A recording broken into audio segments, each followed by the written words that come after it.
ಬೆಳಗಿನ ತಿಂಡಿಗೆ ಸುಲಭವಾಗಿ ಮಾಡುವಂಥ ಮತ್ತೊಂದು ತಿಂಡಿ ಅಂತಂದರೆ ಈ ಓಟ್ಸ್ ಉಪ್ಮಾ.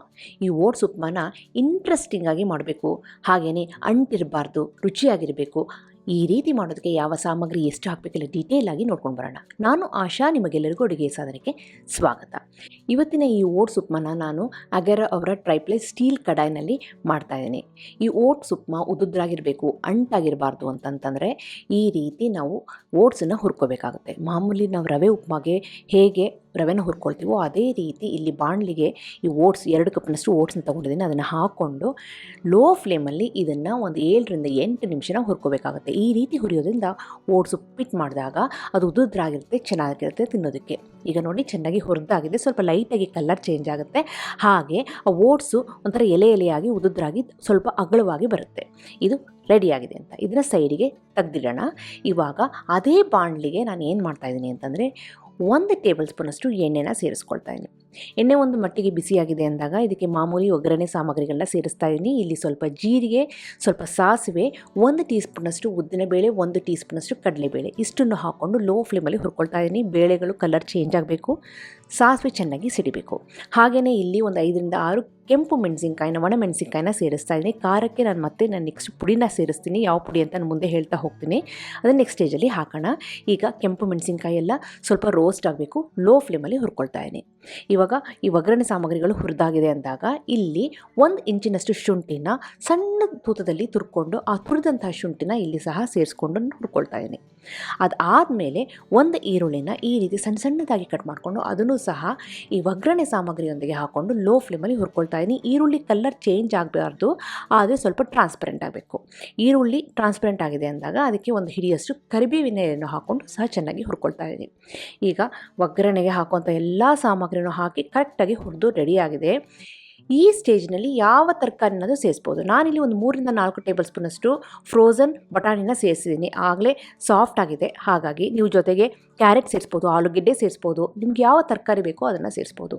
ಈಗ ಬಟಾಣಿನ ಹಾಕಿ ಚೆನ್ನಾಗಿ ಮಿಕ್ಸ್ ಮಾಡಿದ ಮೇಲೆ 2 ಕಪ್ಪಿನಷ್ಟು ಓಟ್ಸಿಗೆ ನಾನಿಲ್ಲಿ 2 ಕಪ್ಪಿನಷ್ಟು ನೀರನ್ನ ತೊಗೊಳ್ತಾ ಇದ್ದೀನಿ. ಕರೆಕ್ಟಾಗಿರುತ್ತೆ. ಉಪ್ಪಿಟ್ಟಿಗೆ ಸಾಮಾನ್ಯವಾಗಿ 1:2 ತೊಗೊಳ್ತೀವಿ, ಆದರೆ ಓಟ್ಸಿಗೆ ಎಷ್ಟು ಓಟ್ಸ್ ತೊಗೊಳ್ತೀವೋ ಅಷ್ಟೇ ನೀರನ್ನ ಸೇರಿಸಿ. 2 ಕಪ್ಪಿನಷ್ಟು ಓಟ್ಸಿಗೆ 2 ಕಪ್ಪಿನಷ್ಟು ನೀರನ್ನ ಹಾಕಿದರೆ ಕರೆಕ್ಟಾಗಿ ಉದುದ್ರಾಗಿ ರುಚಿಯಾಗಿ ಬರುತ್ತೆ. ಈ ಹಂತದಲ್ಲೇ ರುಚಿಗೆ ತಕ್ಕಷ್ಟು ಉಪ್ಪನ್ನು ಸೇರಿಸಿ ಆಮೇಲೆ ಈ ಓಟ್ಸ್ ಉಪ್ಪಿಟ್ಟು ಸ್ವಲ್ಪ ರುಚಿಯಾಗಿರಬೇಕು, ಸ್ವಲ್ಪ ಮಸಾಲೆಯಾಗಿರಬೇಕು ಅಂತ ಇಲ್ಲಿ ನಾನು ಬಿಸಿಬೇಳೆ ಬಾತ್ ಪೌಡರು ಅಥವಾ ವಾಂಗಿಬಾತ್ ಪೌಡರ್ನ ಸೇರಿಸ್ಬೋದು. ಒಂದು ಅರ್ಧ ಟೀ ಸ್ಪೂನಷ್ಟು ಸೇರಿಸಿ 1 ಚಿಟಿಕೆಯಷ್ಟು ಅರಿಶಿನ ಪುಡಿನ ಸೇರಿಸಿದ್ದೀನಿ. ಬಿಸಿಬೇಳೆ ಬಾತ್ ಪೌಡರ್ ಸೇರಿಸ್ಬೋದು, ವಾಂಗಿಬಾತ್ ಪೌಡರ್ ಸೇರಿಸ್ಬೋದು, ಇಲ್ಲಾಂದರೆ ಗರಂ ಮಸಾಲೆ ಪುಡಿ ಯಾವುದಾದ್ರೂ ಒಂದು ಪುಡಿ ಸೇರಿಸಿ ಚೆನ್ನಾಗಿ ಬರುತ್ತೆ. ಇದೆಲ್ಲ ಹಾಕಿ ಚೆನ್ನಾಗಿ ನೀರು ಕೊತ ಅಂತ ಕುದೀತಿರಬೇಕಾದ್ರೆ ಹುರಿದಿರೋ ಅಂಥ ಓಟ್ಸನ್ನು ನಾನು ಸೈಡಿಗೆ ತೆಗೆದಿಟ್ಕೊಂಡಿದ್ದಲ್ಲ ಅದನ್ನು ಹಾಕಿ ಲೋ ಫ್ಲೇಮಲ್ಲಿ ಚೆನ್ನಾಗಿ ಮಿಕ್ಸ್ ಮಾಡಿಬಿಟ್ಟು ಮುಚ್ಚಳ ಮುಚ್ಚಿ ಇದನ್ನು 1 ರಿಂದ 2 ನಿಮಿಷ ಲೋ ಫ್ಲೇಮಲ್ಲಿ ಬೇಯಿಸಿದರೆ ಈ ಓಟ್ಸ್ ಏನಾಗುತ್ತೆ, ಚೆನ್ನಾಗಿ ಬೆಂದುಬಿಟ್ಟು ನೀರಿನಂಶನೆಲ್ಲ ಹೀರ್ಕೊಂಡು ಚೆನ್ನಾಗಿ ಬೆಂದಿರುತ್ತೆ, ಸಾಫ್ಟ್ ಆಗಿರುತ್ತೆ, ಹಾಗೆ ಉದುದ್ರಾಗಿರುತ್ತೆ. ಓಟ್ಸಿಗೆ ನಾವು ಬೇಯಿಸಬೇಕಾದ್ರೆ ನಾವು ಜಾಸ್ತಿ ನೀರನ್ನ ಸೇರಿಸ್ಬಿಟ್ರೆ ಅದು ಒಂಥರ ಕಿಚಡಿ ಥರ ಹೋಗ್ಬಿಡುತ್ತೆ. ಹಾಗಾಗಿ ಎಷ್ಟು ಓಟ್ಸನ್ನ ತೊಗೊಳ್ತೀರೋ ಅಷ್ಟೇ ನೀರನ್ನ ಸೇರಿಸಿ, ಹಾಗೆಯೇ ಓಟ್ಸನ್ನು ಮೊದಲೇ ಡ್ರೈ ಆಗಿ ಹುರ್ಕೊಂಡು ರೆಡಿ ಮಾಡಿಕೊಳ್ಳಿ, ತುಂಬಾ ಚೆನ್ನಾಗಿ ಬರುತ್ತೆ.